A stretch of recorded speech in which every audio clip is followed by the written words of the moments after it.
Hello? Test, test.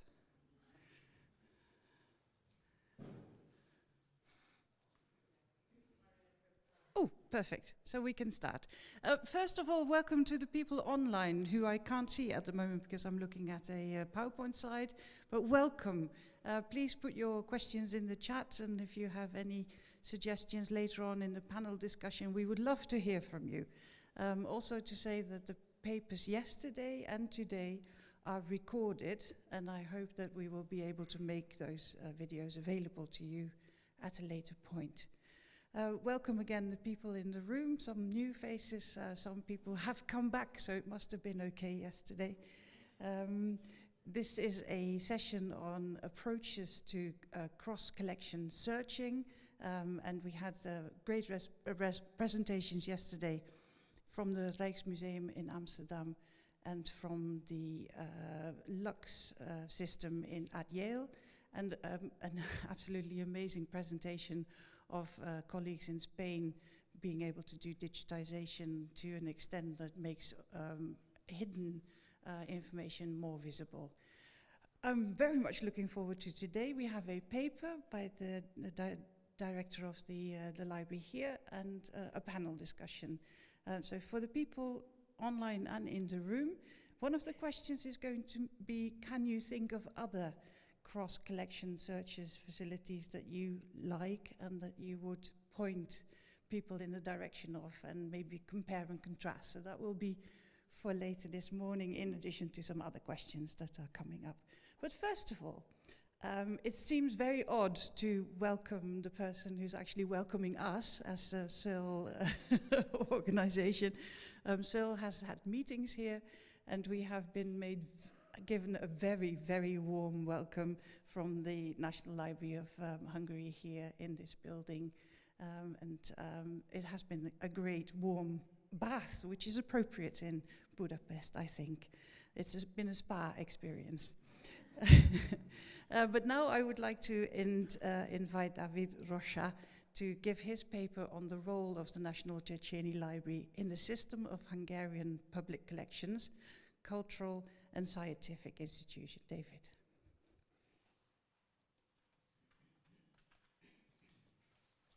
Thank you so much. Distinguished guests, dear colleagues, ladies and gentlemen, first of all, please allow me to express my joy on behalf of the National Széchényi Library, NSL, of Hungary at the honor of welcoming you to this place. The fact that Europe's leading scientific libraries, universities and national institutions are with us at this workshop today demonstrates our commitment and openness to international collaborations and our intention to contribute to the development of our profession through continuous knowledge exchange, ultimately to a better understanding and service of our readers. In my presentation,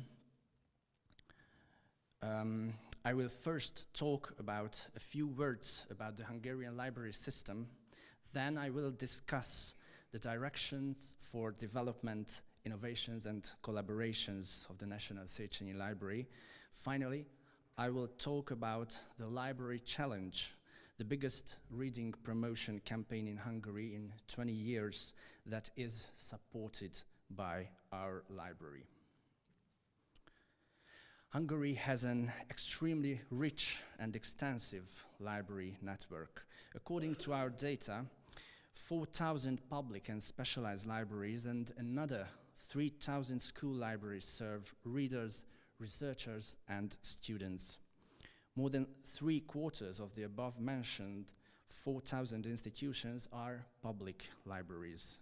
The largest of them are the 19 county and metropolitan libraries, whose statutory task is to provide library services to the smallest settlements.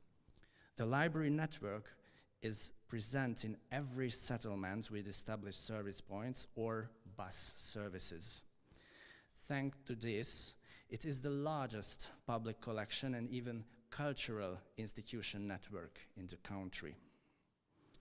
Thanks to this, it is the largest number of registered readers is 1.5 million, which represents 15% of the population of nearly 10 million.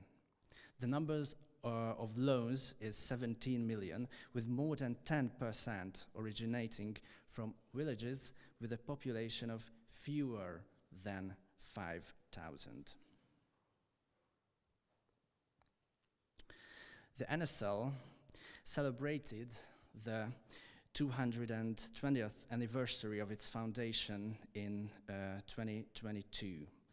It performs many of the tasks that only the country's #1 and largest library can do. It is responsible for the collection, processing, and preservation of Hungarian cultural heritage in its most diverse forms. It addresses the Hungarian nation as a whole and tries to reach as many people as possible. In addition to its traditional library tasks, it seeks to display its unique heritage by organizing open days, exhibitions, restoration work, and the production of exquisite facsimile editions. Over the decades, the library's tasks have expanded, and it is now a community space that meets 21st century requirements, in addition to its classical library function. As the keeper institution of Hungary's written cultural heritage, it is in possession of a great intellectual asset.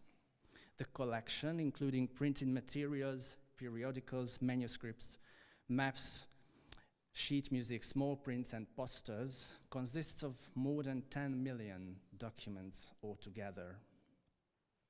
The NSL considered it important not only to follow the processes affecting libraries and other cultural institutions, which have been initiated as a result of digitization and social changes, but also to continuously renew its own services in order to meet the changing needs.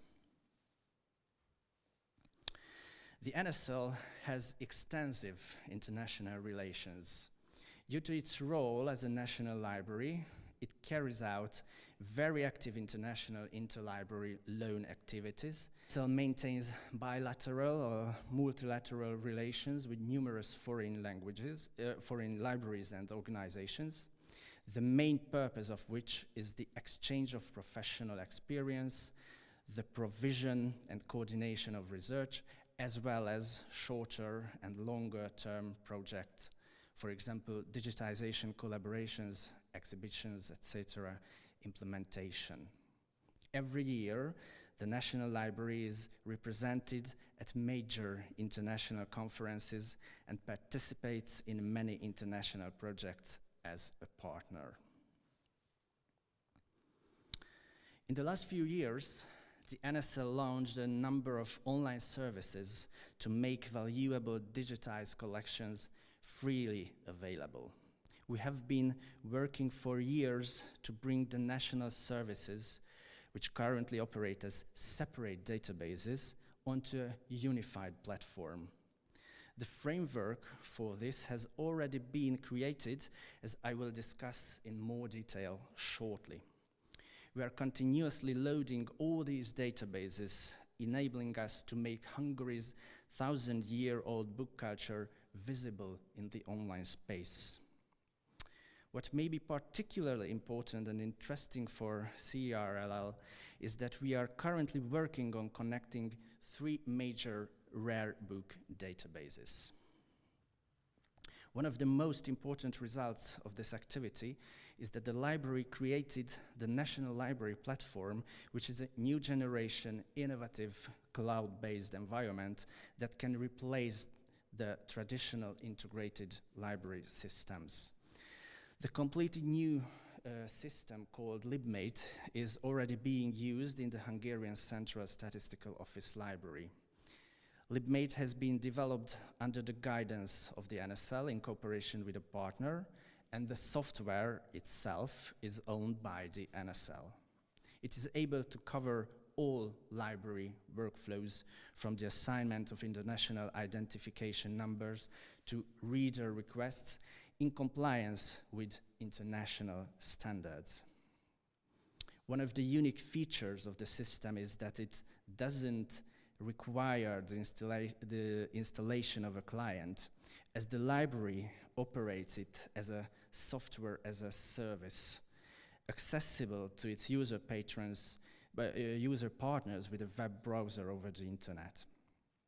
It is therefore a cloud-based service running on a server with a permanently available active area and an archive storage area for uploaded data, and accessible via a customized virtual user interface at a URL address configured for each user. Another unique feature is that the staff members registered by the partners can completely personalize the appearance of each module, thus speeding up their daily work. Humanos is an analytical bibliographic database that was launched in 2008. Following its launch, several earlier databases were incorporated. Its legal framework is provided by a ministerial decree which designates the National Library's key responsibilities, including maintaining the database. Quote, it organizes and coordinates the participation and national and university libraries in the development of the database of humanity studies and articles. Its purpose is to make accessible and provide bibliographic data for Hungarian-related printed and electronic studies and articles in the humanities from the beginning to the present day. Humanos operates in a consortium format where each partner institution undertakes to keep specific periodicals or even entire scientific fields up to date with analytical processing. At the time of the database's launch, a total of 24 institutions signed partnership agreements. Today, the only active external collaboration is with the Faculty Library of the Faculty of Humanities at Eötvös Loránd University, ELTE. Within the framework of the consortium collaboration, the responsibility for the humanities fields covered by Humanus is divided as follows. The Humanities Bibliographic Coordination Office is responsible for literature and history studies, while library science and library history fall under the responsibility of Library of Book History, Library and Information Science, and minority studies are within the scope of Library of Foreign Literature. 3 colleagues from the ELTE Faculty Library are responsible for creating article-level records for the periodicals within the ELTE scope. The analytical processing of study volumes related to the Humanist scope, which arrived as legal deposit copies at the National Széchényi Library after 2008, is carried out by the consortium coordinator, the Humanities Bibliographic Coordination Office.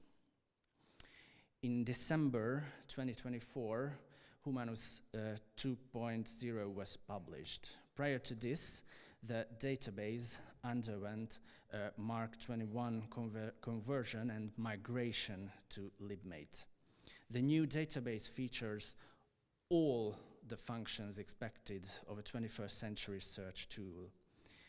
Its advanced search and filtering options greatly assist professionals conducting research in the humanities. For example, it is possible to perform full-text searches within the Library Observer abstracts.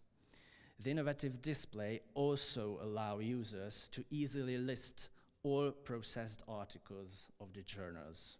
Additionally, the program offers the ability to save search results in RIS, CSV, JSON, and Mark XML formats. The use of the new interface is supported by a help guide.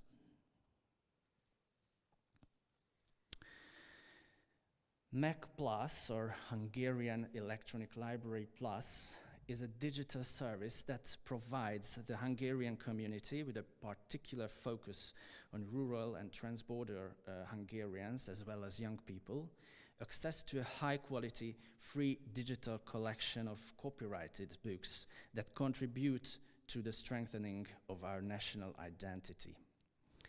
The service is optimized, will be optimized for all kind of smartphones, ensuring easy accessibility. MEC Plus includes digital copies of copyrighted books created in the digitization workshop of the NSL, and e-books received as legal deposit copies. The initial collection consists of 13,000 volumes, with an additional 36,000 volumes expected to be added by the fall of 2025. Currently, e-book lending services available on the Hungarian market offer only a few hundred e-books. The legal basis for the service is the European Union copyright doctrine, which allows the electronic lending of copyrighted content. Those who wish to not only borrow but also purchase the works they are interested in will be directed to dedicated pages of the biggest Hungarian bookseller, which supports the development of a sustainable business model. The service is expected to go live in the fourth quarter of 2025. In contractual form, the NSL provides access to the software suite supporting MEC Plus and the custom software application, as well as related application support services, while the partner institution provides the terminal required to run these systems. Within this framework, the NSL and the partner institution will closely collaborate to deliver the services and operate the system. This includes a presentation of the application, accompanied by training at the time of the service launch, with all relevant employees of the partner institution participating. Additionally, it involves providing promotional materials necessary for the service's popularization and introduction, as well as ongoing communication and continuous development of the service based on feedback to enhance the user experience. Key features of the service are free of charge, provides free access to non-public domain documents, easy access, makes the digital versions of newly released books available, quick integration, the service can be easily integrated into the library's existing service portfolio, user-friendly interface, provides an easy-to-use and intuitive interface for reading documents, continuously expanding content thanks to institutional mass digitization. Continuous content expansion is ensured. And unlimited access, the application can be installed on network computer terminals without any quantity restrictions.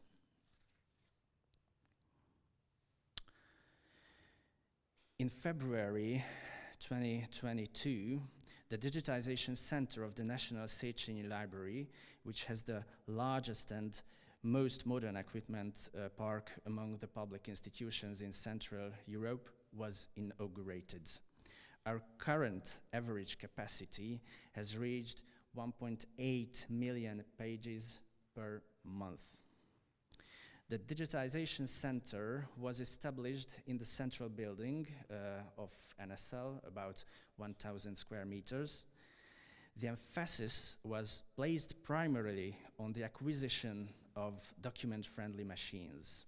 For digitization, all the available tools enabled the complete digitization of the document types in our collection. This is really important for mass digitization and in the support of online services. Two types of digitization are carried out in the center. On the one hand, mass digitization, and the other hand, object digitization, which affects documents that require greater protection care. During digitization, different types of documents are processed: medieval codices, books, periodicals, small prints, maps, photographs, postcards, posters, obituaries, audio recordings, etc., etc. In the field of digitization, the NSL cooperates with libraries, institutions, local governments and churches in Hungary and abroad. In the past, digitizing large documents was a usual problem, so we developed a workstation capable of digitizing them. It was designed and built by the staff of the Digitization Center, taking about 2 months of work.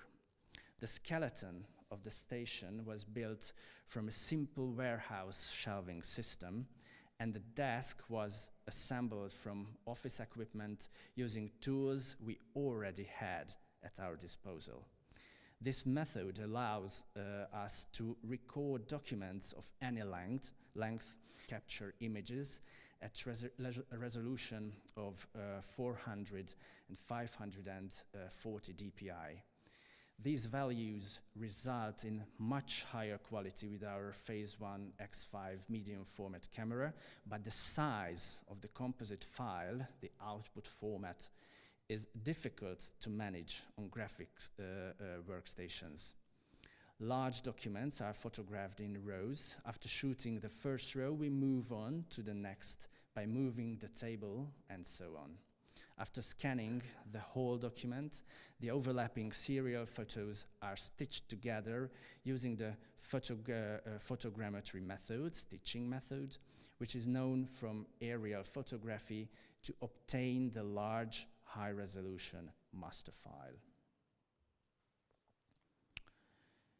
Transcribus is an AI-powered platform designed to simplify transcription and digitization of documents, from manuscripts to modern records. Transcribus helps users transcribe text accurately, offering both pre-trained and custom model options. The layout recognition is the segmentation of the image into text regions and lines to connect the text and the image. Once your documents are uploaded, you can begin automatic text recognition to generate transcriptions. This process involves selecting your pages, choosing a suitable text recognition model, and applying advanced settings if needed. Within Transcribus, you can easily transcribe your documents with the image side by side. There are various reasons why you might want to transcribe documents manually, whether you simply want to edit and process your documents, or you want to create accurate transcriptions to train a text model to automatically transcribe new pages. The Transcribus makes it easier. Within Transcribus, our colleagues developed the first Hungarian handwritten text recognition HTR model. Soon our new HTR model will be ready, using many times the size of this training corpus. As I mentioned, the Hungarian National Library was officially established in the early 19th century, considering its intellectual predecessor to be the Grand Royal Library of the late 15th century, the Bibliotheca Corviniana of King Matthias. With its more than 2,000 volumes, it was the second largest royal book collection of its time, renowned far and wide for its richness and beauty. This really significant collection to the Hungarian nation was scattered throughout the centuries, and only a quarter of it unite the surviving 200 amazing manuscripts volumes. To achieve this, we are in negotiations with 15 countries and 45 institutions to digitize and make these volumes available to us, allowing us to reunite the former collection in our virtual library. The renewal of our journals was carried out in the spirit of institutional cooperation. We invited experts from all over the country and from all types of libraries to join the editorial board of our online library magazine, in Hungarian 3Ks, könyvtár, könyvtáros, that means book, library, and librarian, which is published 6 times a year.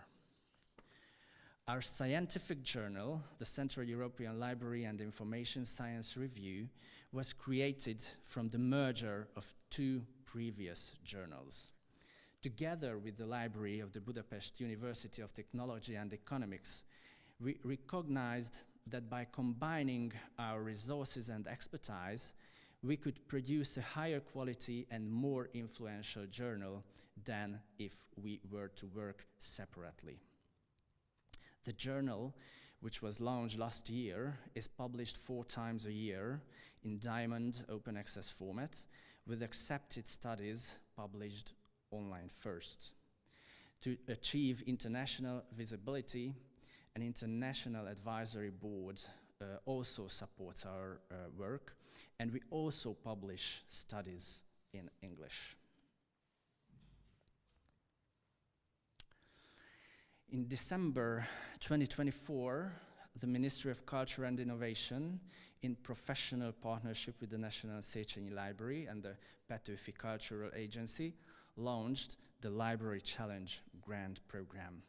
The aim of the program is to promote reading and encourage innovative library usage in Hungarian-speaking areas of the Carpathian Basin. The objective of the grant is for libraries to use innovative methods to popularize reading, increase their visitor numbers, and boost circulation. The program places a special focus on the community role of libraries and measures their progress in relation to their past achievements.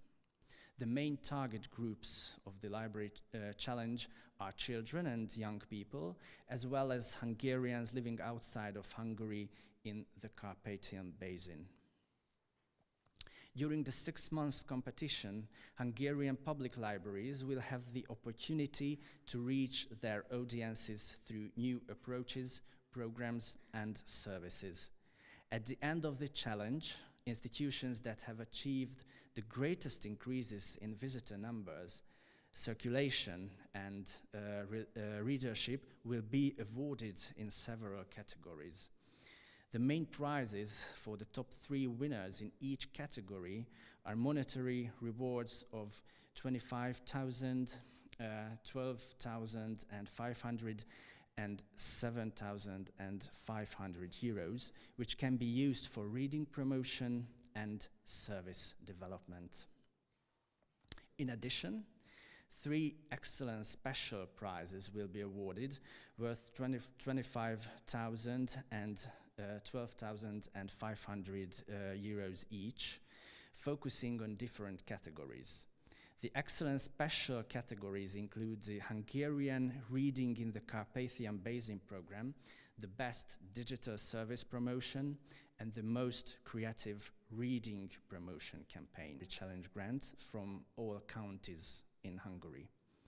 According to official records, the population covered by the applying libraries is more than 5 million people. Among the applicants are public higher education libraries, public specialized libraries, municipal libraries with county-wide jurisdiction, town libraries with population between 5,000 and 10,000, and typically library information and community centers operating in settlements with fewer than 5,000 residents. The work of these libraries is coordinated through a special operational form by the Book coordinator of the respective county via the Hungarian Library Supply Service system. In early 2025, representatives from the Ministry of Culture and Innovation and the National Library began a nationwide tour to showcase the most successful and innovative participants. Based on the observations during these personal meetings and the feedback from the libraries, it can be said that although the Library Challenge has only been running for 4 months, it has certainly sparked enthusiasm within the Hungarian library system. So far, the participating libraries have launched nearly 250 reading promotion campaigns, with many libraries developing multiple programs for the challenge. A significant portion of these innovations target readers under the age of 14, but there are also numerous programs organized for adults and seniors. Libraries typically launch reading promotion campaigns that expand the scope of library use, provide experiences and encourage activity through events that engage a wide audience. The libraries participating in the challenge organize reading promotion efforts in collaboration with partner organizations, primarily consisting of educational and cultural institutions, social institutions, and civil organizations. In addition to institutions, foundations, and associations, writers, poets, actors, as well as public figures and scholars who are connected to the themes emphasized by the libraries, for instance, green library initiatives, local history topics, and the development of electronic services are also involved. What makes the challenge unique is that libraries participating in the competition upload and tag their planned campaigns on social media with the Library Challenge hashtag. By searching for this hashtag, over 3,000 posts have been created in the 4 months of the Library Challenge so far. This large number not only reflects the work of the participating libraries, but also provides inspiration for other libraries to develop their services and events. In the concluding thoughts of my presentation, I must emphasize that everything I have talked about, it cannot be self-serving. The developments are not meant to ensure the survival of the institutional system, but to help and support the citizens who are thirsty and eager for culture. Our primary task is to provide them with quality culture and reliable information.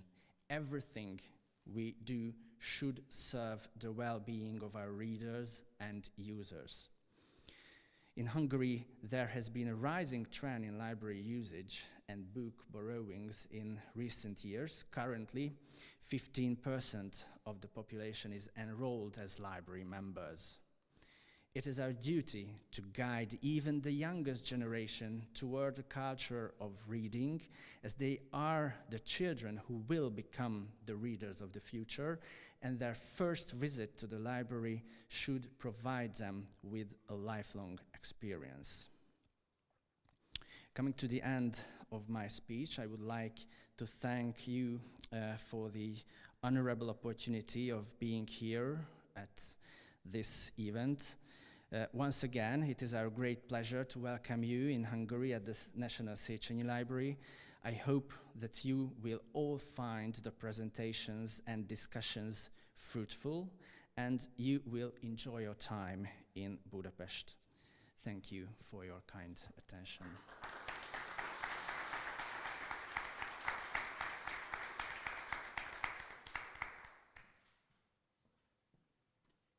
Thank you so very much for this wonderful tour of the library world in Hungary. I think that was fascinating.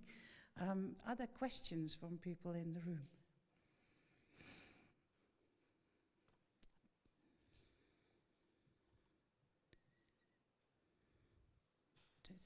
can see.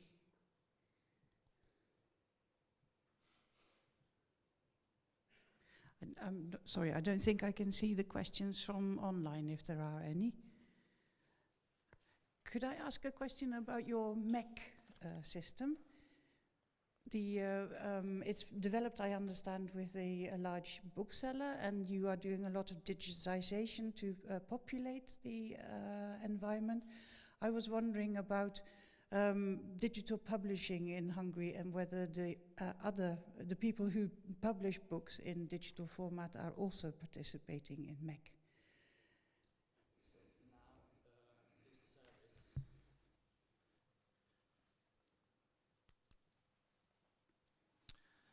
So now this service is only available at the venue of the libraries. So we have no right yet to publish all these works online.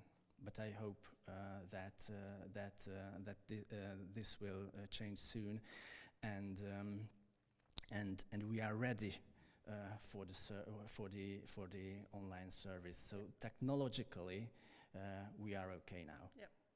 Yes. No, when it was set up in the Netherlands, it was also a long process of bringing people along as the service grew.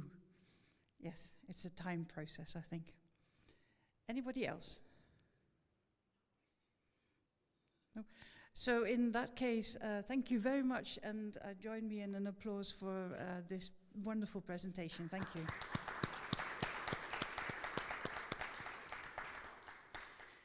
I'm very proud to say that we have another paper, this time by Sally Chambers, who is represented in DARIA EU and is also working at the British Library. Sally is going to give us a presentation on pan-European initiatives to support cross-collection searching, with special reference to the Cultural Heritage Cloud. And I'm very pleased that Sally is here. She was in a conference yesterday and otherwise would have been here in person, but due to travel constraints, she has to join us online. I think the colleagues are playing chess with Teams, and hopefully they are bringing in Sally. And I give you the floor.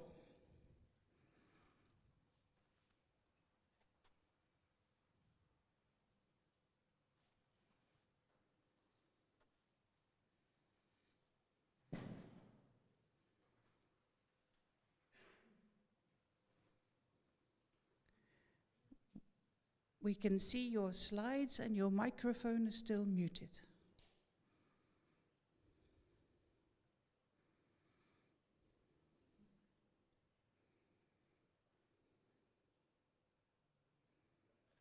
Now you're unmuted. But I can't hear you. Hang on. No, I can still not hear Sally.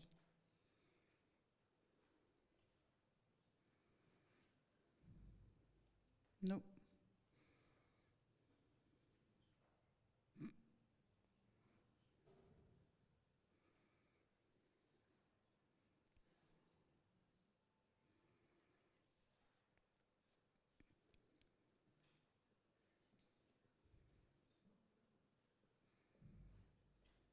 Thank you very much. Can you hear me, Marianne? Sorry? Testing, testing. 2 or 3 people in the back trying to Hello, solve can you this. hear me now?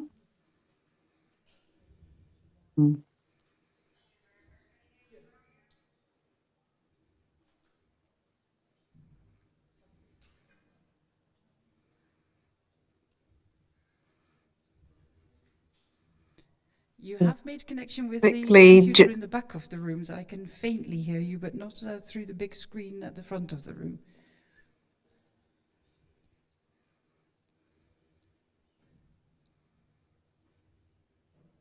Logs out and logs in again.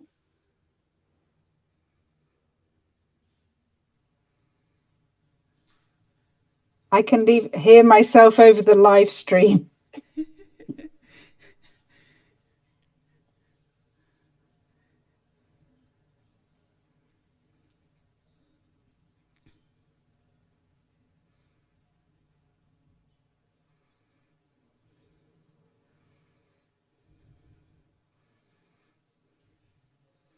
For the people online, Sally, I think, has left the Teams. Oh, no, we've got a terrible echo as well.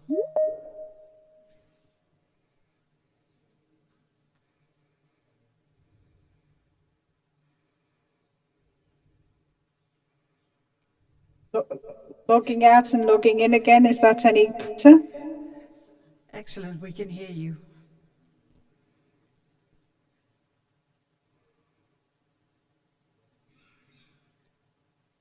But now she can't hear me. Sally, can you hear me?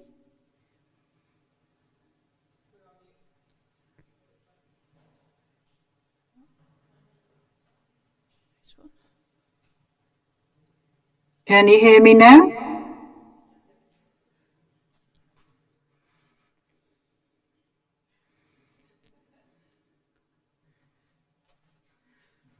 Yes, you can hear me? Yes, Great. I don't know if you can hear me, but go ahead and do. I think people can hear me now. Yes. Right.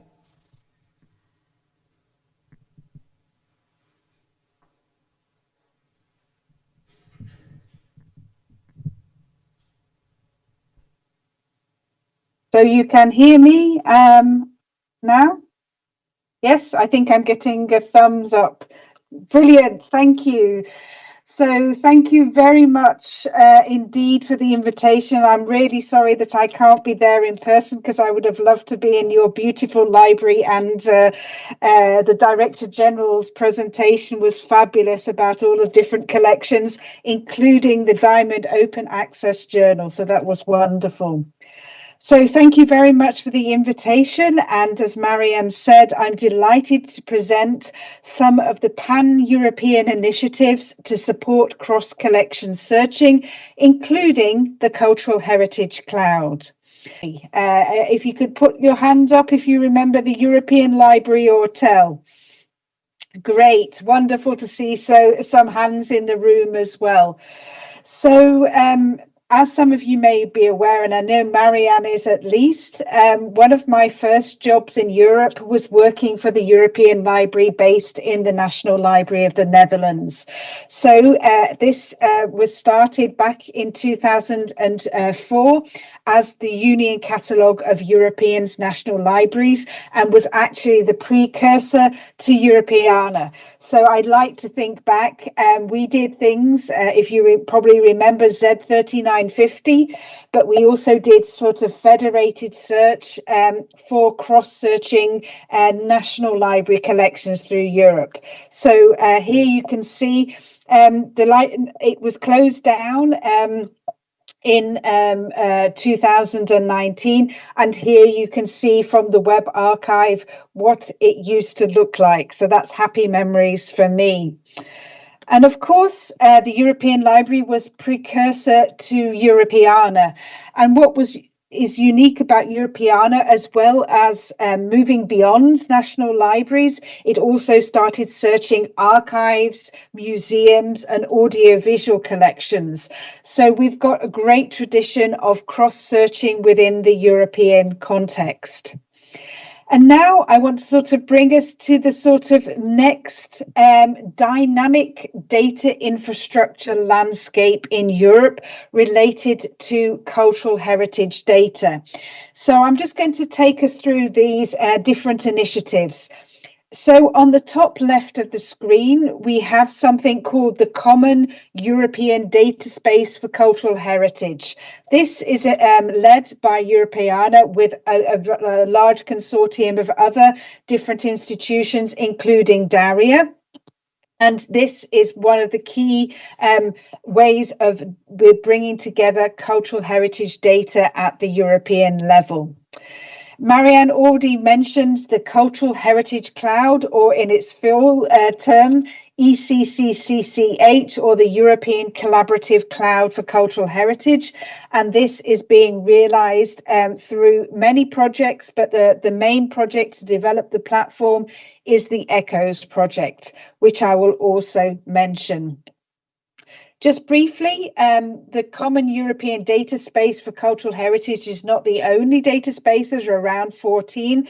And some of you may be interested to know there is the European Language Data Space that is looking at linguistic data as well as the data space for research and innovation, otherwise known as the European Open Science Cloud, or EOSC. And I want to say how all of these initiatives are relevant to cross-searching in cultural heritage data. So maybe bear that in mind as we go through the presentation. So my dream is that we have an interconnected ecosystem of cultural heritage data in Europe. So at the top left hand of the corner, you'll see the Common European Data Space for Cultural Heritage. And this is moving towards interoperable data aggregation. So like Europeana is related to metadata aggregation, I would love to see the data space for cultural heritage moving beyond metadata to all of the different cultural artifacts that are under the metadata as well. And here, I think one of the key activities is related to collections as data that you may have heard of, and I will come back to that later on in the presentation. Then if we have the Cultural Heritage Cloud, this is thinking about state-of-the-art processing of cultural heritage data, which is AI-based searching of the data. So this is where the two initiatives interrelate, but are unique in themselves.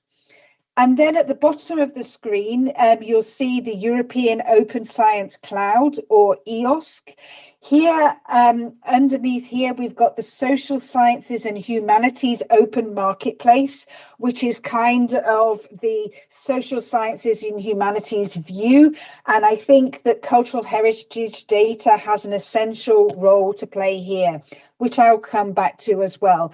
So what I would love to see is a virtuous circle of data from the cultural heritage data space moving and being processed within the cultural heritage cloud, and all of this being seen as humanities research data and fed in both the raw data sets of cultural heritage data, but also derived data sets, and I'll come back into that, as part of our European Open Science Cloud. So I just take us through here. So just so you can see it in a little bit more detail, the Common European Data Space for Cultural Heritage, and here is the link to it there. Then the Collaborative Cloud for Cultural Heritage, I'll go into it in a little bit more detail, but there you can see the website.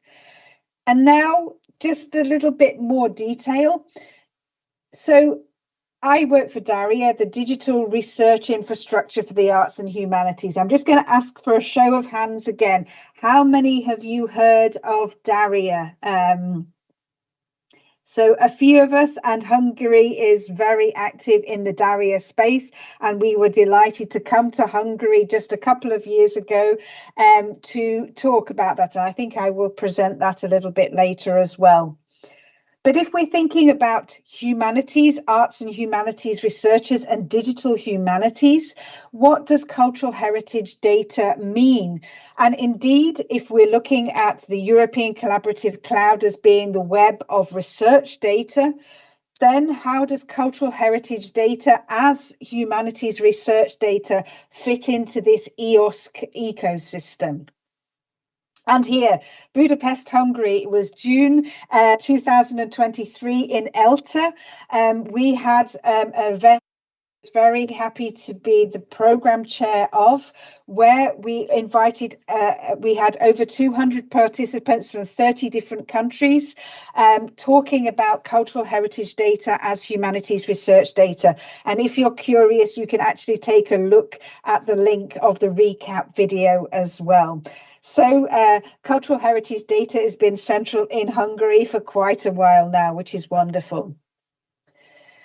So how many of you are familiar with EOSC, or the European Open Science Cloud? Another show of hands, please. a couple of you, perhaps maybe sort of half hands.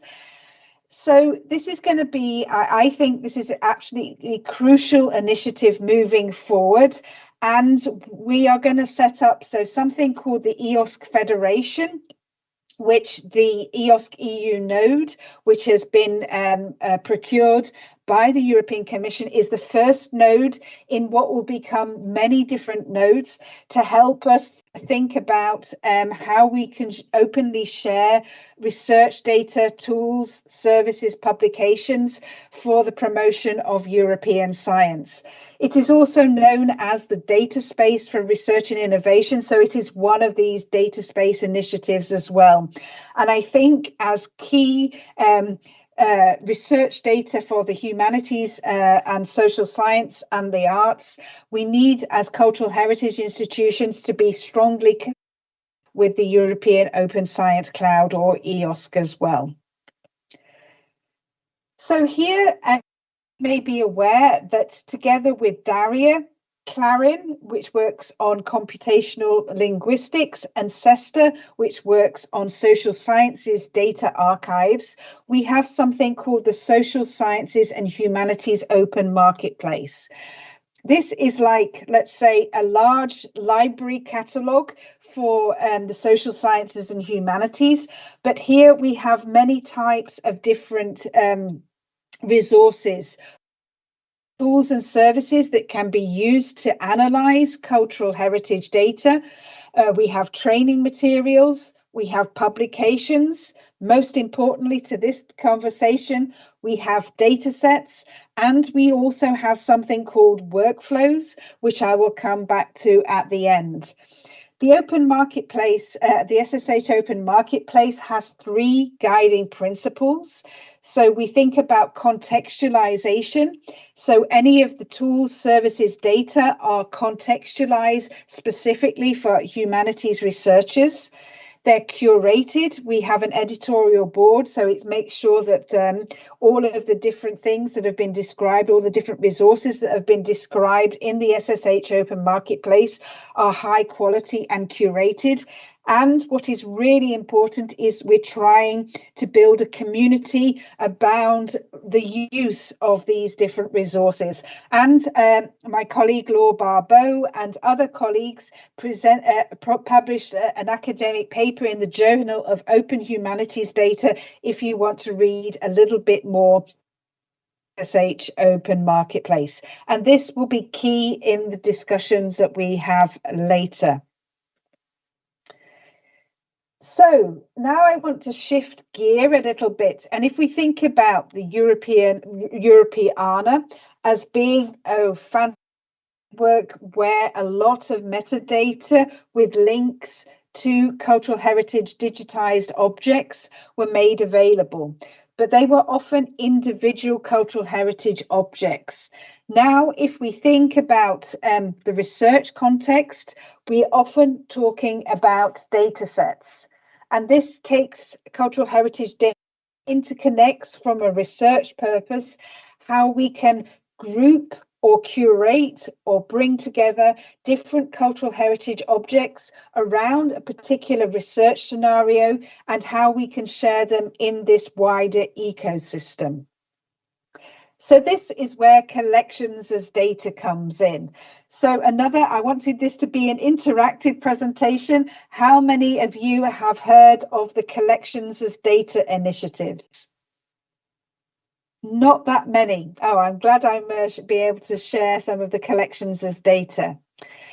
So collections as data started in North America, and they had 2 main projects, always already computational, which really worked together with cultural heritage professionals, but also with computer scientists and humanities researchers to explore how we can think about providing our cultural heritage collections as data in a different way so they could be analysed in a computational way by, for example, digital humanities researchers. Then in a second project called Part to Whole, they actually had funding for different projects to actually try out to publish collections as data. They did some amazing work. Here you can see the final reports and various deliverables which are openly available.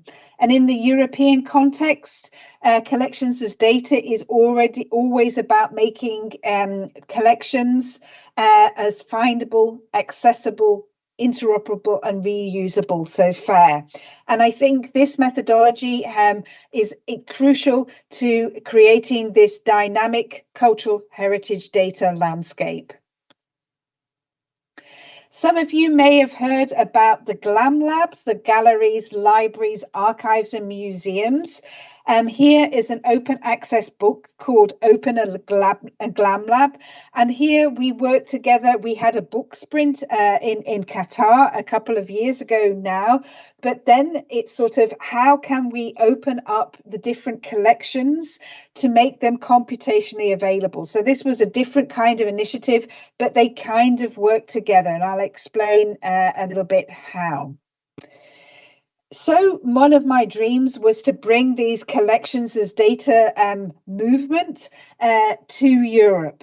So together, building on the GLAM Labs community, but within the context of the European Data Space for Cultural Heritage, Daria, in collaboration with Europeana, started to think, how can we create a workflow to publish collections as data? And here you can see the workflow which we published in the SSH Open Marketplace. To dive into a little bit more detail. So if you're thinking as a cultural heritage professional about how you may want to share your collections as data, these are the 10 steps that we together created with the GLAM Labs community and then shared through the SSH Open Marketplace of how you might want to think about doing this. So I'll just pick out a couple. So if you have, for example, all of this wonderful digitization that we saw in the previous presentation, if you want to make some of those digitized data sets available, you need to think about providing a clear license so that humanities researchers know what they're able to do given the licensing that you have on that data set. Another example is sharing examples of how the dataset can be reused. So again, our colleague presented Transcribus. So as how we can annotate digitized collections. So this is another example to inspire others. If you can say, we've got this wonderful collections as data, and these are examples of how they could be reused. And finally, of course, metadata is always important. And at this time, we're talking about metadata at the level of the data set. So it's really important to be able to describe in a very detailed way the details of that of this cultural heritage data set so that it can be shared by other researchers in platforms such as the SSH Open Marketplace.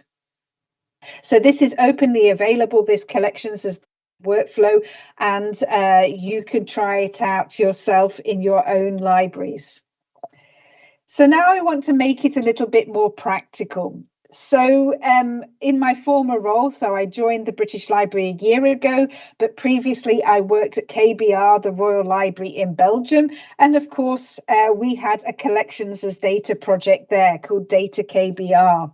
So here you can see, and I was loved to see the digitized historical newspapers. Here we have Belgica Press, which is our digital library for digitized historical newspapers. And what I want to do with collections as data is actually turn the digital library inside out. So instead of seeing the sort of beautiful cross full text search of the digitized newspapers, what we want to do is actually put the underlying data. So here in the middle, this is one of our French language Belgian newspapers, Le Peuple. And here you can see the underlying files, such as Alto XML files, the PDFs of the different editions of the newspapers, also the underlying TIFFs, the high quality digitized images, and also structural metadata as well. So what we want to do is share that in an easy way so that digital humanities researchers can use this data in their research. So here is just an example from our Data KBR portal, which will be launched in the coming weeks. On the left-hand side, we've got what I call collections as data. So here, this is Vooruit, which is one of the Dutch language newspapers in Belgium. And what we did was publish some examples of that particular newspaper. And what's important here is we did it in collaboration with a researcher. So this was my colleague from the Ghent University, and what we did together was to select some of the digitized newspapers, and his name is Leon Kastelein, and he was a master's student in history at Ghent University, and he was particularly interested in looking at the geovisualization of strikes in Ghent in 1902 and 1913 as 2 years where they had many general strikes in Belgium. So we published some of the collections as data, and then he did his research on it, and he published the list of all of the different strikes and demonstrations that they had as reported in the newspapers in those 2 particular years.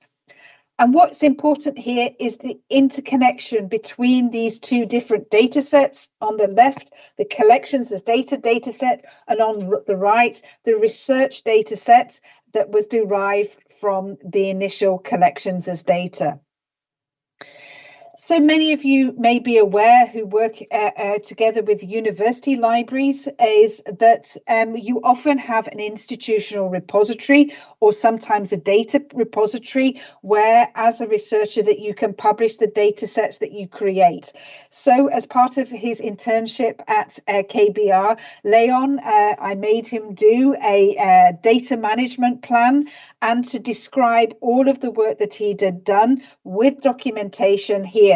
And what he did is publish it in our Social Sciences and Digital Humanities Archive, or SODA, which is a database instance of an institutional repository where you can publish research data. And here you can see the underlying files that he created from the newspapers, from the digitized newspapers, looking particularly at where there'd been demonstrations and geolocating them on the map of Ghent. So now what is really important is we have the collections as data, but we also have the research data that has been published, and it is the interconnection because that also demonstrates the value of using our cultural heritage collections for research. Another example, now I work at the British Library, and we've got something called the British Library Research Repository. So the British Library Research Repository is an open access repository for research produced by British Library staff or research on the collections of the British Library. So the British Library Research Project, and you can see the link in the slides here, contains lots of different things such as journal articles, conference papers, book chapters, but also data sets. And it is the data sets that I'm particularly interested in exploring today. So as you can see, we've got over 270 data sets already published in the British Library Research Repository. And of course, I'm going to dive into that a little bit deeper.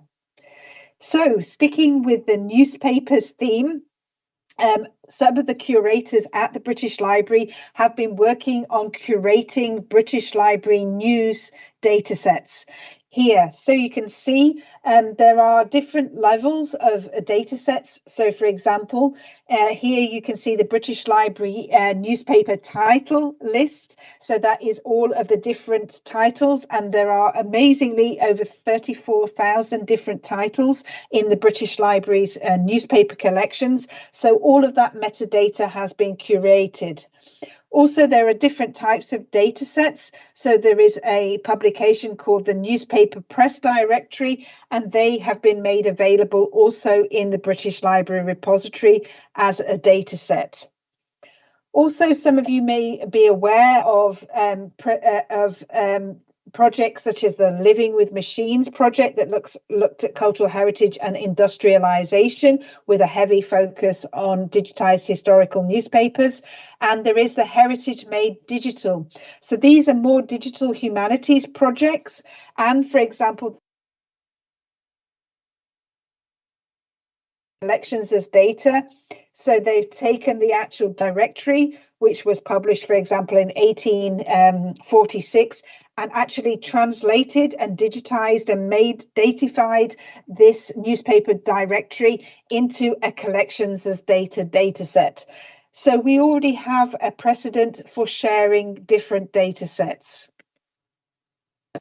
So now some of you we have CERL, we also have CENL, or the Conference of European National Librarians, as some of you may know, which is the pan-European network of all of Europe's national libraries. So as part of CENL, we have something called the National Libraries as Data Infrastructures. And one of the things that we're doing in our current work plan is working to develop, to stimulate these collections as data pilots within the national libraries of Europe. So over the next year, what we're going to do is develop at least 2 to 3 collections as data pilots using the collections as data workflow I presented earlier. And what we're going to look at is how we can make them discoverable. So this is about the cross-searching of different collections, but cross-searching of data sets of the collections. And one of the ideas is to share these collections as data on research platforms, which is where the researchers go, such as the SSH Open Marketplace. So we already, in February last year, we already had a first CENL meeting, which was the closure of the Data KBR project, but we invited several national libraries to come and talk about collections as data. So I'm very much hoping that we can have easily 2 to 3 or more examples of collections as data. And of course, Hungarian colleagues, if you would like to share some of your amazing collections as part of collections as data, we would be very happy to have those in this project as well.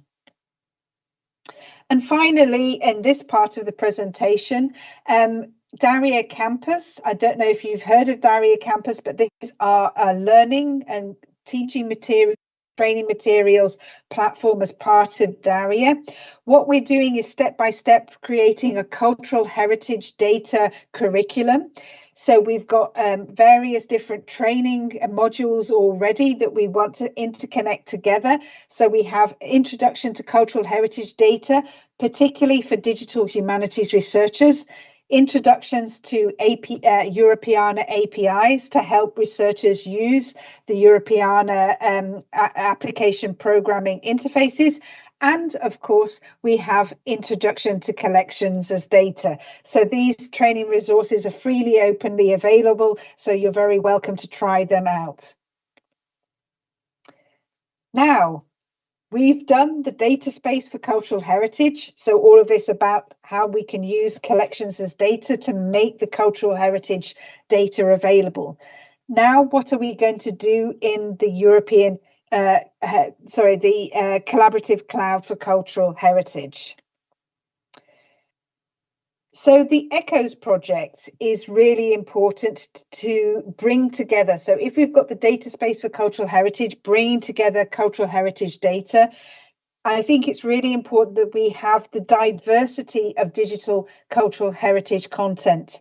So here is just an example. I'm sure many of you will know the French National Library's Gallica platform.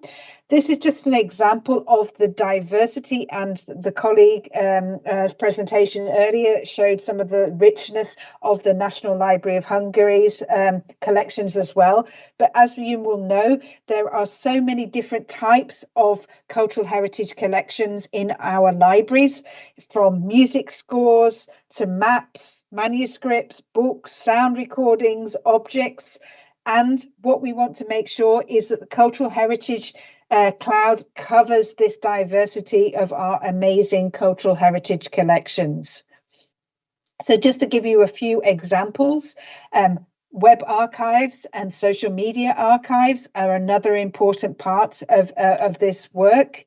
Also audiovisual archives, and this is a presentation. This is wonderful. This is the audiovisual archive when the new Françoise Mitterrand Bibliothèque Nationale de France opened, and here you can find the first opening day in 1988 of when they first opened the BNF for researchers, which is amazing video, but this is all part of our cultural heritage as well.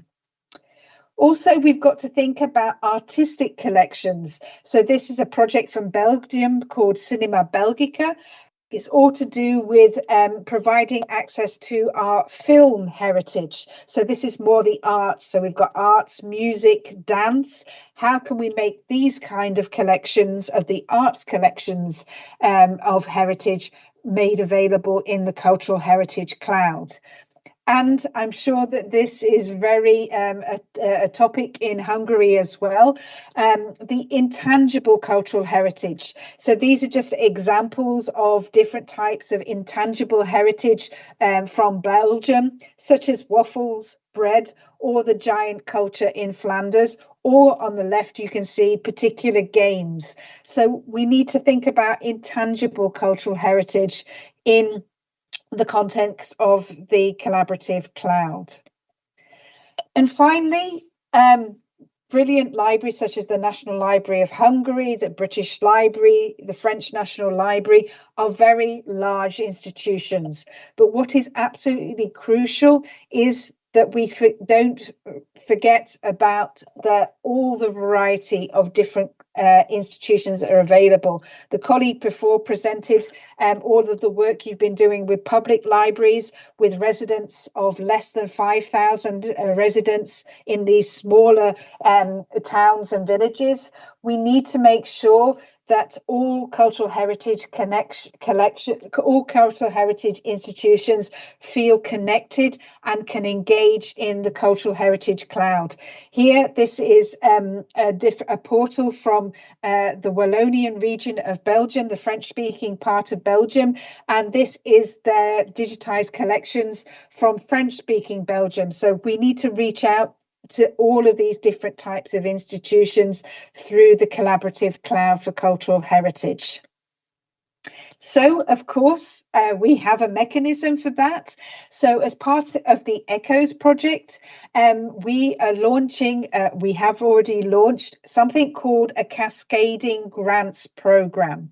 There will be 3 calls. The first call is open, and of course, very aptly, that is related to data. I'll go into it in a bit more detail, but there will be 3 calls. The first call is on data, which is open now, and I'll give you some more ideas of the dates. There'll be 12 projects funded, and there'll be up to 60,000 euros per project. The second call, which is really about engagement and collaboration, we really need to reach out to smaller and medium-sized and lesser resource cultural heritage institutions. There'll be 20 projects funded under the second call, which will be launched in September this year, and there'll be up to 30,000 euros per project. And then the final call, which will be more technologically advanced, we'll ask for more data, but also these things about vertical applications, which I'll go to in a bit more detail, but it's applications of how you can have research use of the data in the Cultural Heritage Cloud. And there will be in the final call, which is in January 2027, 18 projects funded and 60,000 euros per project. But let me dive into a little bit more detail now. So it's really crucial that the Cultural Heritage Cloud is for all cultural heritage institutions.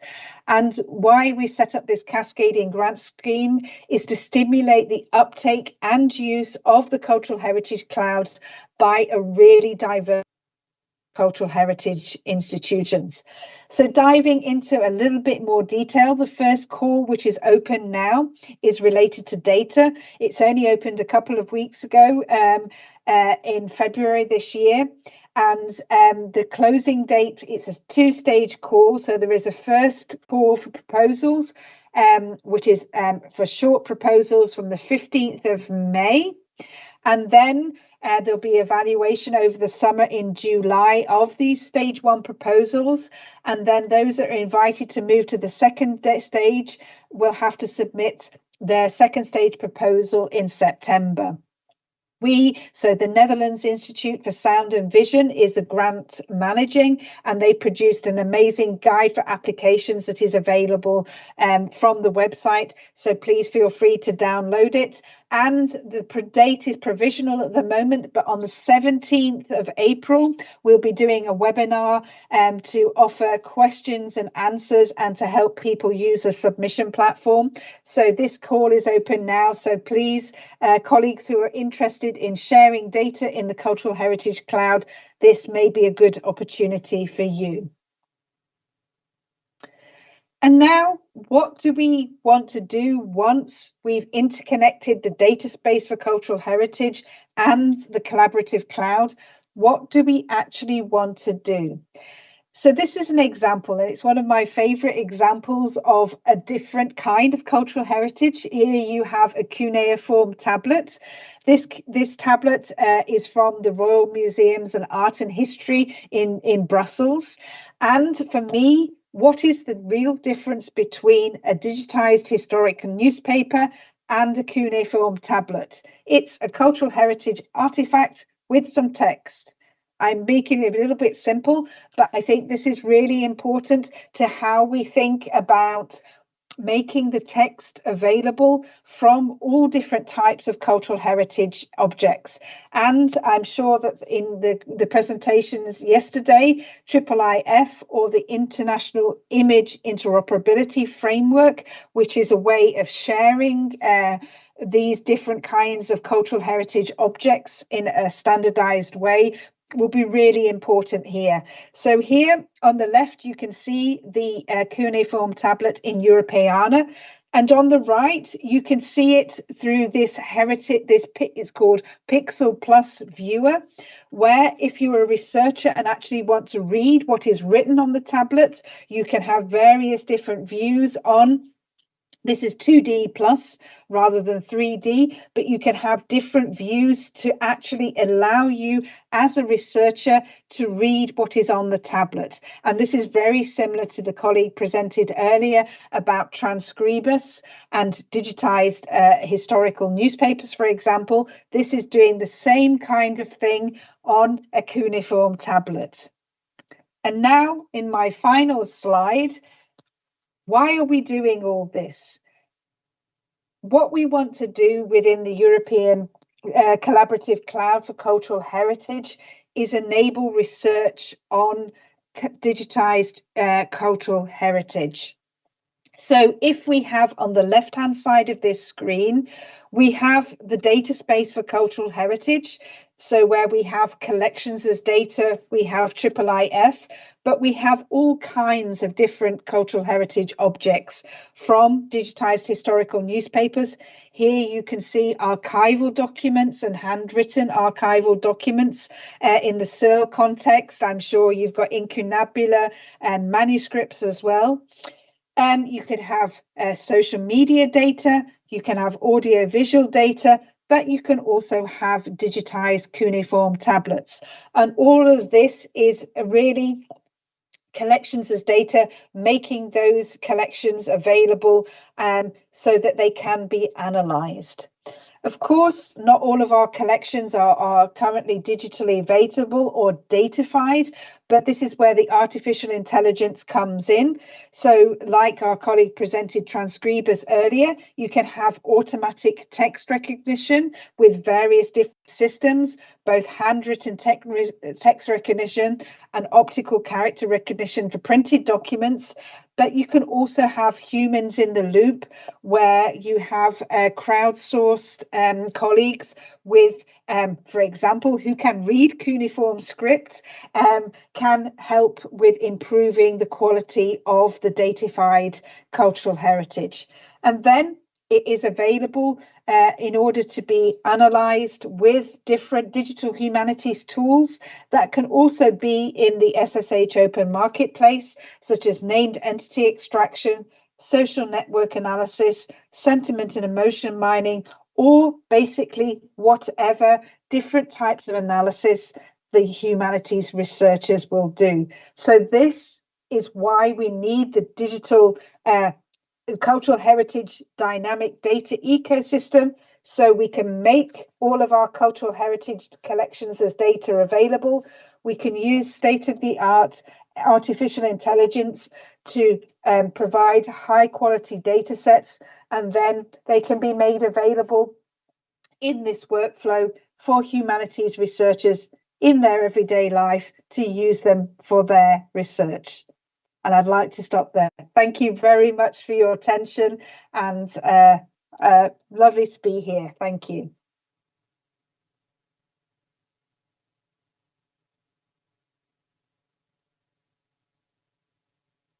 That was a wonderful presentation. I hope you can hear me. Doesn't look it. Can you hear me, Sally?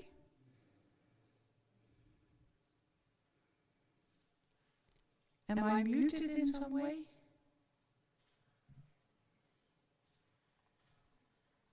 Yeah, it says the microphone is switched off here.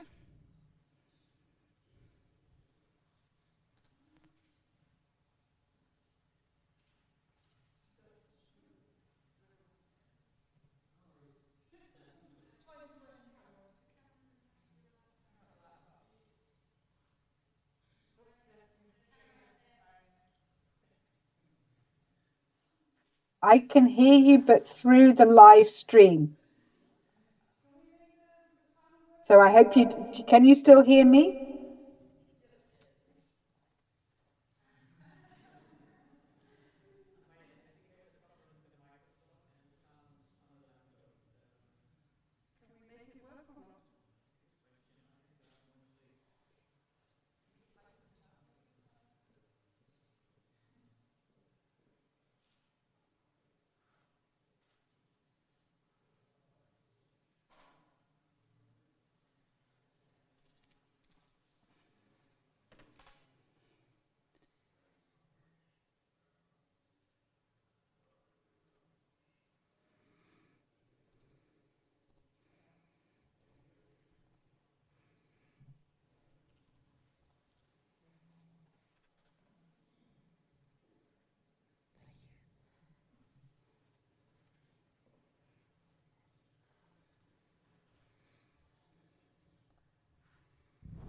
Hallo?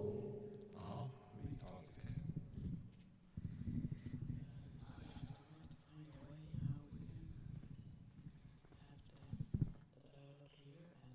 Yeah.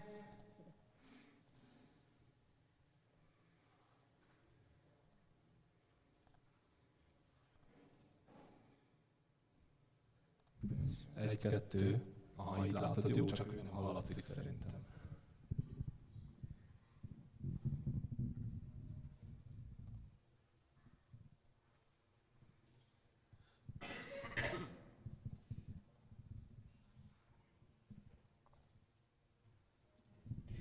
I've just asked Sally, how do we get libraries to involve in these programs beyond the grant system? Because it's, to me, a bit overwhelming, and if I were a library, I wouldn't know where to start. So I hope. So thank you very much. Can you? I hope you can hear me okay. I see that there is a question in the chat. How do we allow libraries to get involved beyond your grants? So I think there'll be opportunities to have various different workshops, and what we try to do is, this is the communities work package. So I'm looking after the more services and integration work package, but we also have a communities work package. And there'll be opportunities to have different workshops. What we're trying to do is work together with the professional organisations. So, for example, we can reach out to CERL, to CENL, LIBA, but also for museums, archives and libraries, and use those professional organisations to organise events. If you're already connected to Europeana, there'll be also the opportunity to share your data via the data space as well.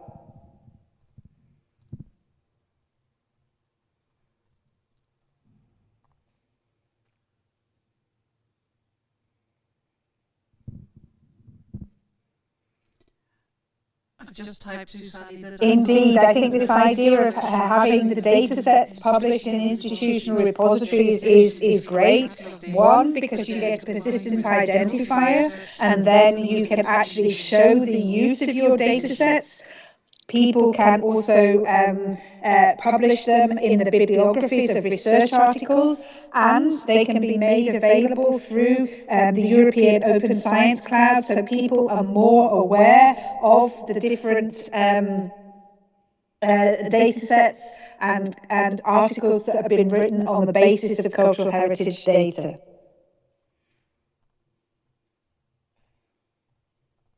I hope you can hear me. Can someone give me a thumbs up if you can hear me? Ah, brilliant. Thank you very much. It's weird talking to a screen. So the last question I asked was, is that cloud So, is the cloud a hosting place for data that is losing its home? I think this is something. So we only started the project. So yesterday, the meeting I was at was the our first annual general meeting of the Cultural Heritage Cloud, and I think this has got to still be worked out. There will be some hosting for cultural heritage institutions that don't have the capacity to have hosting places, but I think it's more about trying to create capacity locally as well. So that is still a work in progress. Is it going to be a place, the Cultural Heritage Cloud, is it more a place where you come, the data is made available, the analysis is done there, and then it goes back, or it's done in a different way? So that is still a work in. If you have further questions, let me know. This is exciting. I get to see somebody typing and then the question appears. It makes it quite exciting. And lovely to see some of my old KBR colleagues in the room as well.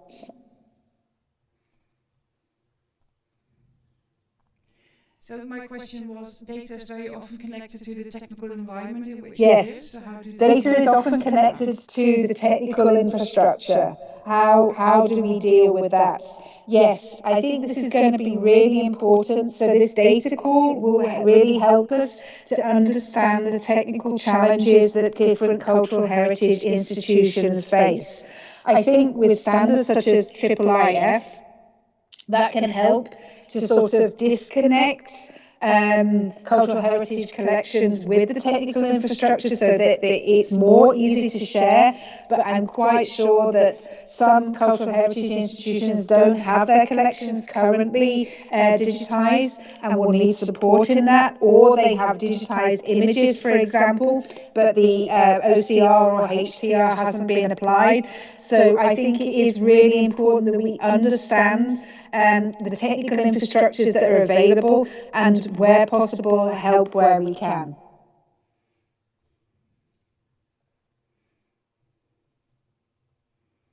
And this is some of the questions for the panel as well.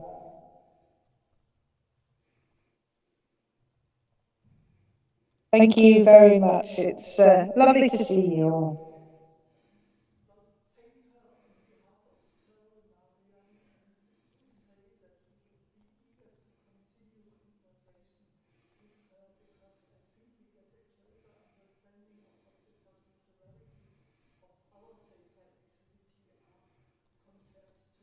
I can't type that fast.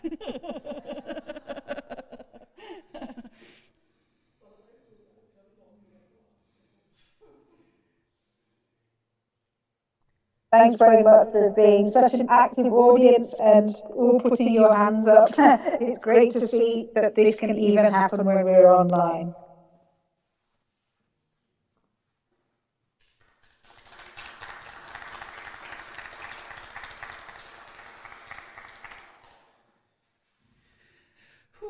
That was the most stressful session I've ever done. Thank you all for your patience, and I hope I asked some of the appropriate questions on your behalf. The keyboard is different from at home, so it was a one-finger thing. Okay, so what I would like to do is then invite Claudia and Judith to sit on the little homey chairs here, and we will have a little conversation. Now, if people online have questions for the panel, then I would be entirely happy for you to put them in the chat, and I will read them, and people in the room likewise. I have prepared some questions, but I'm sure you have others. So do not be shy, and talk to Claudia and Judith about these topics.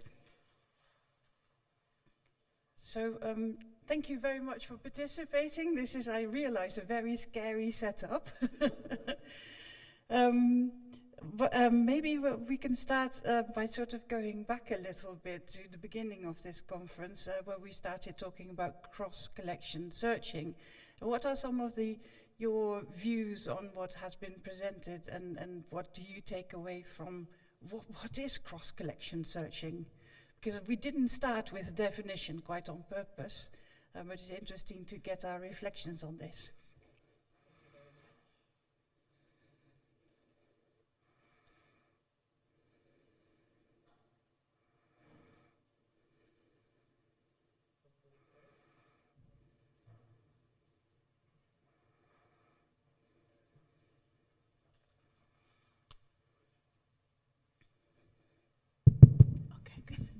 Thank you very much.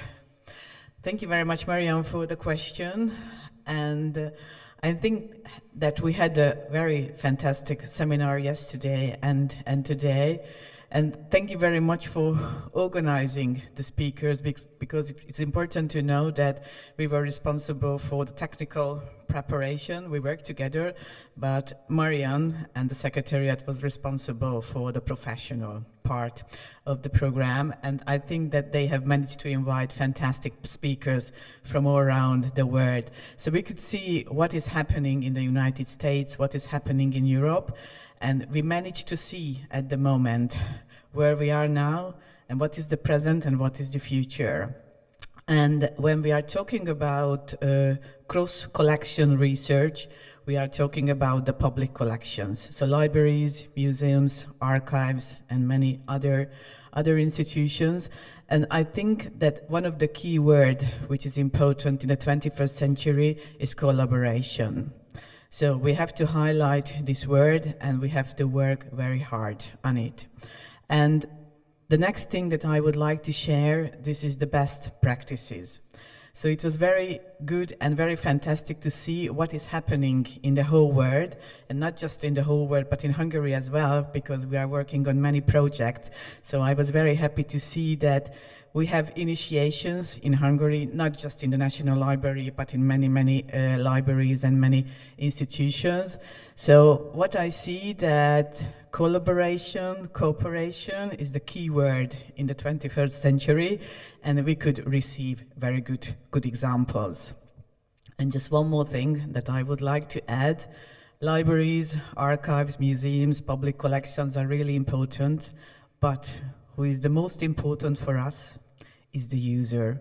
So we have to live and have to work in such a space and such a world where we are a user-centered library, museum, and archive, and we have to pay attention how life and how the world is changing. Thank you very much.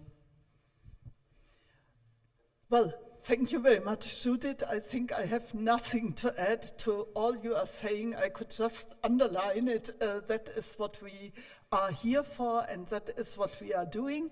I can just give a little different point of view to it from the vision of CERL. What I really understood in what we heard yesterday and today is how important it is to describe very carefully what CERL is about now in its data world. What does it understand now in its cross-collection approach, and how do we envisage the future? Because what CERL has done over the 30 years of its existence is to aggregate data, to do cross-collection searching, to do all this in a view for research services, so for a particular kind of material, for a particular kind of user, in a particular way of cooperation.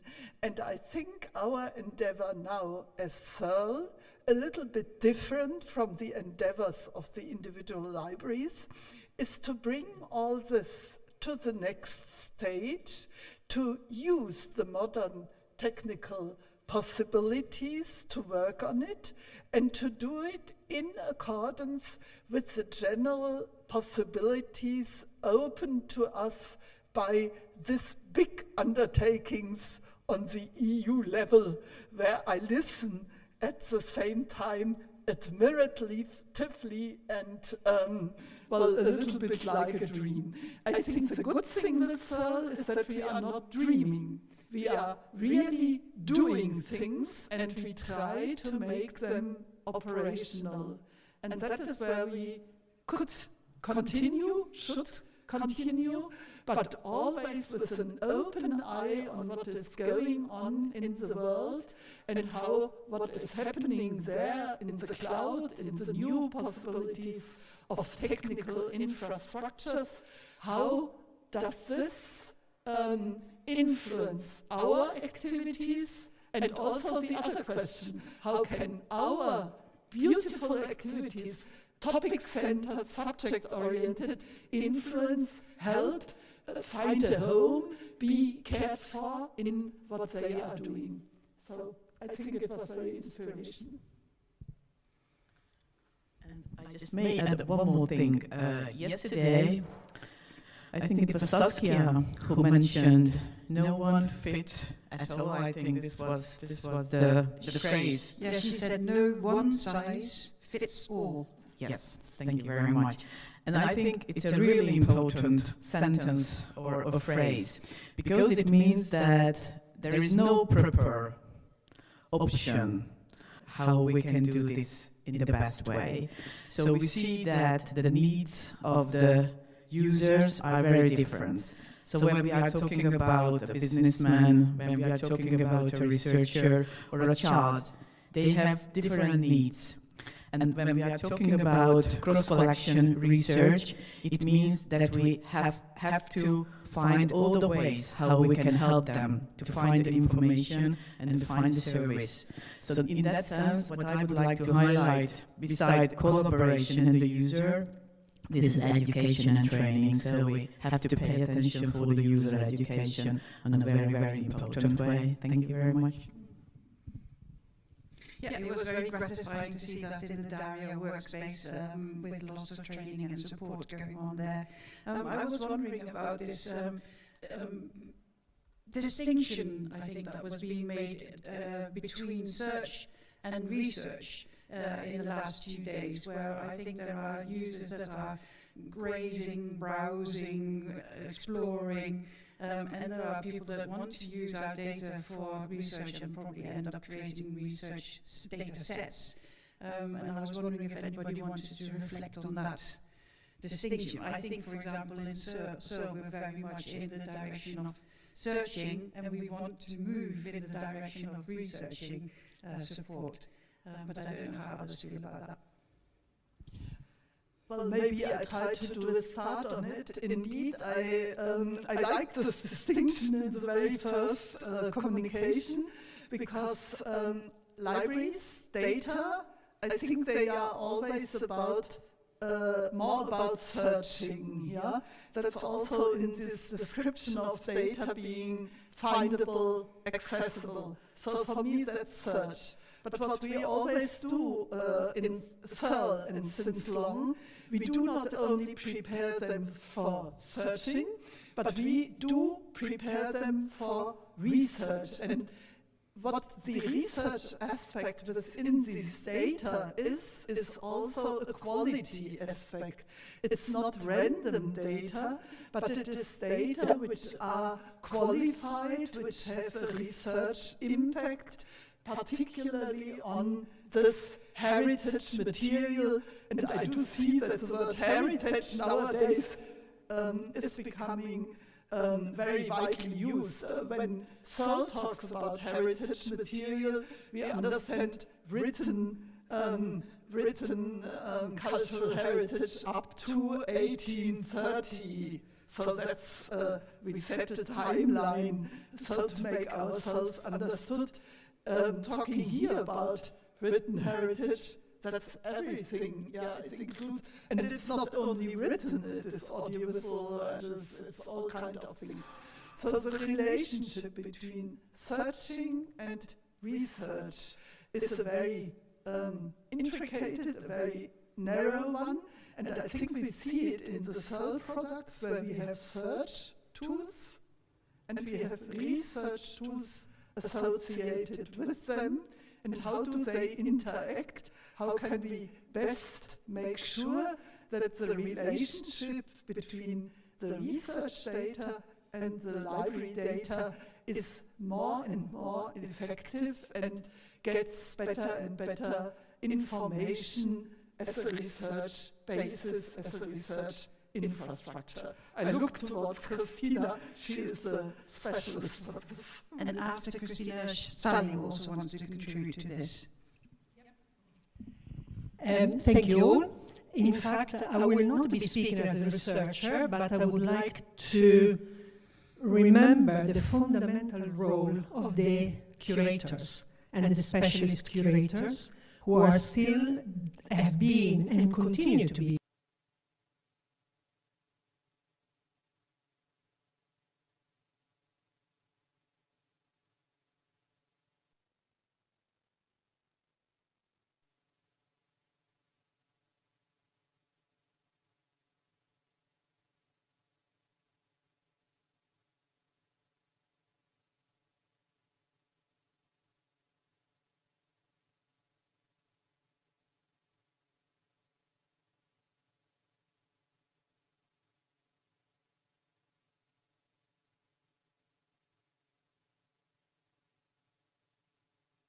two aspects of research and professional curation remained interlinked. And I think that this interlinking is stronger again.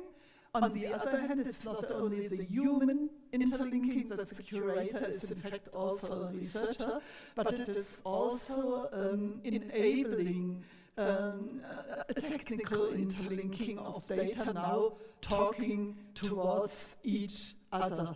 And the traditional words I heard here in all of these papers for me was really the building on records. That is something which we are doing in the CERL context in a very intense way.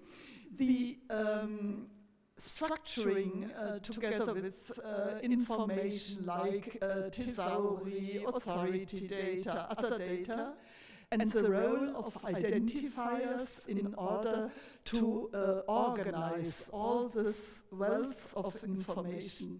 And I think it is there that CERL has a lot to contribute in this particular niche, I don't want to say area, research area, yeah, which is written cultural heritage. May I invite Sally to come back to the question, difference between search or the combination of search and research, and then maybe perhaps you can sort of reflect on what Christina said about the role of curators. I'm gone.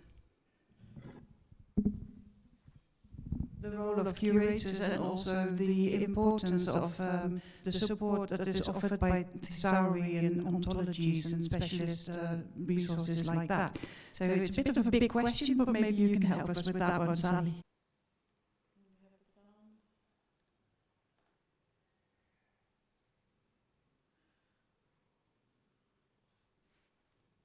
Yes, I can try. Can everybody hear me okay? No? People aren't hearing me again, I think. Now? Yes? Brilliant. Brilliant. I've just stopped the live stream, so I think you can hear me again.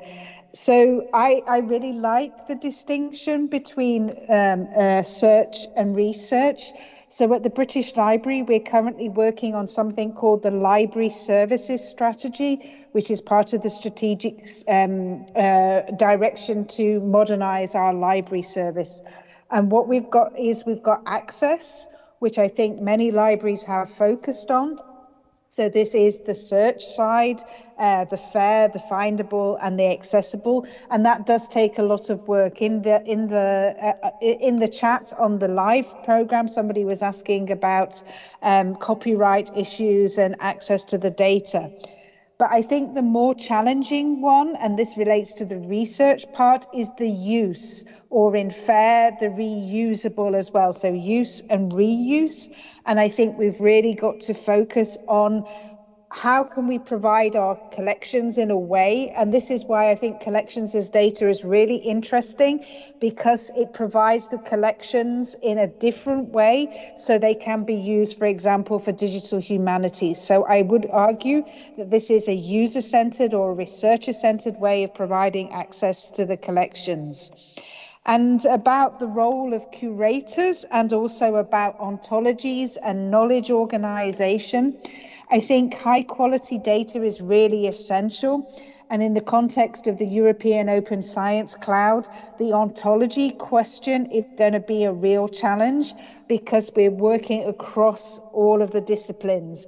And this is where the EOSC Federation and different nodes will come in. So even in the social sciences and humanities, doing the curation, having high quality ontologies, control vocabularies, even within the social sciences and humanities, to make sure that people can find and use what they need. So I think this is absolutely crucial to move forward. And together with a colleague, Koralika from Daria in Sweden, she's very interested in knowledge organization and even standardizing these kind of things within the social sciences and humanities. So I think we need more data curators, more high quality data with control vocabulary specific to the domains, and making them interoperate together so that people can find everything and actually use it for research.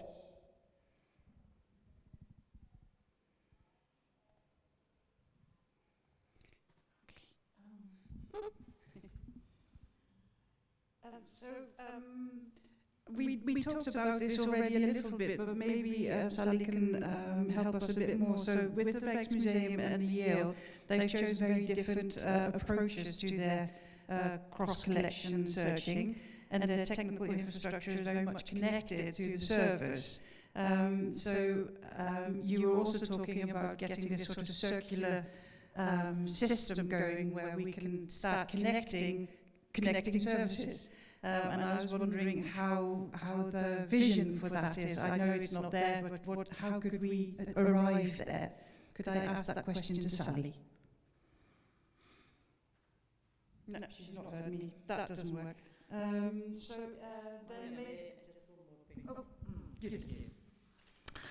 I just would like to highlight one more important question. When we are talking about our future, either as a librarian or when we are talking about museums, archives, but I'm talking about libraries at the moment. What is going to be Can you the hear me future again? of our profession? It's a really important I hope you can hear me. Because when we are talking about this, one of the most important key issue, Right. library and information science studies. And when we are talking about the curators, Can you for hear me example, okay? but many other things, new technologies, the trends, we have to pay attention that these fields of sciences, these fields of important territories are in the curriculum. I'm not sure whether you So can... we also have to talk about this, because without the next generation, our profession will won't be any future. But I don't want to see this. I would like to have a future for our profession, so we have to deal with this issue as well. Thank you very much. Yes, maybe I can add to that my personal call to arms, where we need to publish a lot more about what we're thinking and what our underlying thoughts are and what our research and academic approaches to these questions are. Because if we do not record what we've been up to, then the next generation is only going to be able to guess why we did things the way we did them. So more publications is my soapbox, personally. I would quite like to ask a slightly random question, because I get the fear that quite a lot of information in the cloud is going to be a bit random. So it's whoever has contributed to the cloud.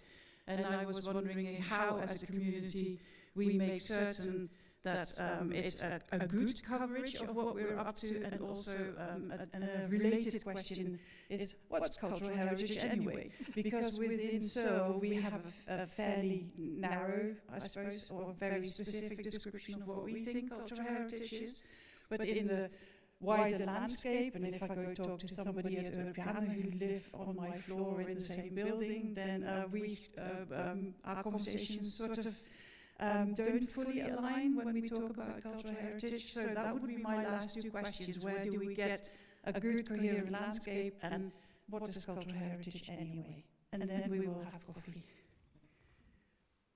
Can I? Do you want us to answer? No, start a public conversation. If you have views on it, Claudia, then I'm sure you're welcome to share them. Sally, did you want to say something about having a good coverage? I'm not sure you can hear me.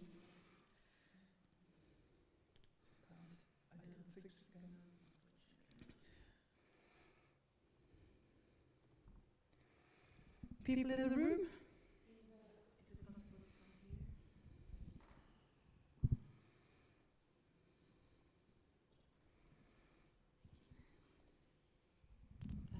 In the National Library in France, we have a very broad approach of cultural heritage. Right, can you hear me okay?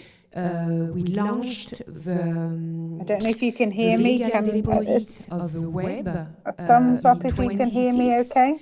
And we are about to launch I'm not sure you next can hear year me. the legal deposit for e-books, for music online, for video I online, don't think you can hear me. for Sorry. online newspapers, Sorry. for numeric digital photographs. So we are very, very broad, and we don't, we never have a value judgment about what we collect. Our mission is to collect. The broader is the best.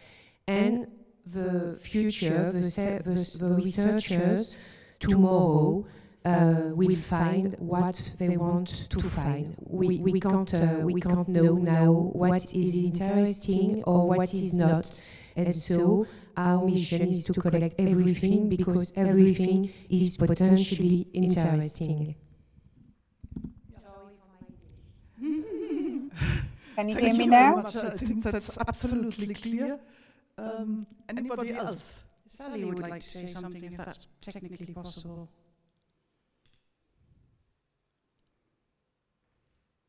Sally, give it a go.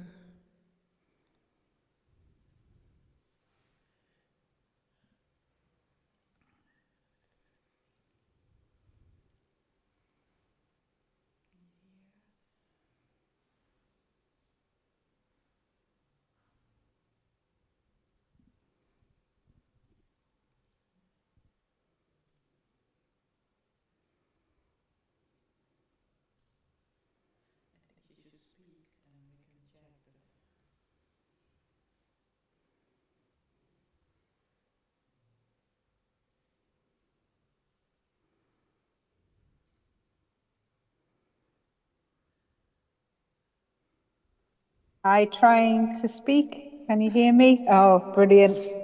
It's great to get some feedback from the audience. Excellent. So I think the question. I heard about Marianne say the importance of publishing more and actually writing down and what we're doing. I think this is really important. Regarding the sort of, let's say, the collection development strategy, I think this is something that we need to do together, personally speaking, with the collaborative for the data space for cultural heritage. So if we work within the data space for cultural heritage and do what cultural heritage professionals do best, so really think about the data sets and everything that's being shared and do it in a comprehensive way. What is cultural heritage anyway? It's really interesting working with colleagues from heritage science. So they've got a very understanding. So I think we need to be broad. The European Commission, I mentioned it in the presentation, is very interested in intangible cultural heritage. So I think what we've got to see is what is out there, what are the particular challenges, and then assess things, because even with do this in collaboration with the community and understanding indeed the cloud is for the users and the use of cultural heritage, but most importantly, the cloud is for the cultural heritage institutions, and even the smaller and less resourced ones should feel included. So I think we've got to listen to their needs. I hope that helps. Yay! Lots of thumbs up, Sally. I would like to end the conversation here, if we may. And I would like to thank everybody who did a presentation at this event, particularly Sally, who had like a very complex technical experience with us, but I think we managed somehow. I would like to especially thank Judith and Claudia for sitting on the hot seats and answering the issues so eloquently. And I'd like to thank you for being with us in person, because thumbs up are still very important in conversation and body languages as well. So thank you all very much. And for those of you who have closing words to say. Thank you, Sally. Thank you, everybody. Thank you very much, Marianne. And I just would like to invite you for a beautiful library tour. We would like to show you the building of the National Library. Bye-bye, Sally, and thank you very much for being with us. Take care. Thank you for having me. Bye for now. And also, we will show you not just the building and the history of the library, but also we would like to show you the digitalization center that it was mentioned in the first presentation. So thank you very much once again for being with us today and yesterday. I think it was a fantastic seminar and workshop. We could learn and we could see many useful things. So I would like to just tell that collaboration and cooperation and everything is going to be okay in the future. Thank you very much.